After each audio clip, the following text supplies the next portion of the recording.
যুক্তরাষ্ট্রের food and drug administration ভোজ্য তেল হিসেবে সরিষার তেল ব্যবহার নিষিদ্ধ করেছে।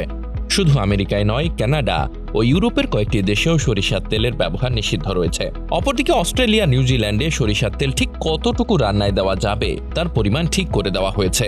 যুক্তরাষ্ট্রের ফুড অ্যান্ড ড্রাগ অ্যাডমিনিস্ট্রেশন বলছে, সরিষার তেলে ইউরিক অ্যাসিড বেশি থাকে, এটি একটি ফ্যাটি অ্যাসিড এবং US food and drug administration এটিকে মানুষের জন্য অস্বাস্থ্যকর বলে মনে করে।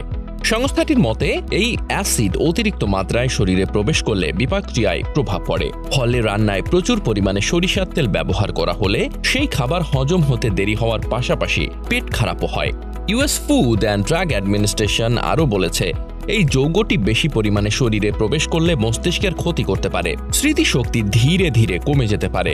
এই অ্যাসিড হার্টের সবচেয়ে বেশি ক্ষতি করে, হৃৎপিণ্ডের পেশিতে চর্বি জমে হৃদরোগের ঝুঁকি বাড়ায়। তবে ভারতের চিকিৎসকরা বলছেন, সরিষার বীজে থাকা কপার, আয়রন, ম্যাগনেসিয়াম এবং সেলেনিয়াম রক্তচাপ নিয়ন্ত্রণ করতে পারে। সরিষার তেল পরিমিতভাবে রান্নায় ব্যবহার করলে ভালো কোলেস্টেরলের মাত্রা বাড়ায়, খারাপ কোলেস্টেরল নিয়ন্ত্রণে থাকে।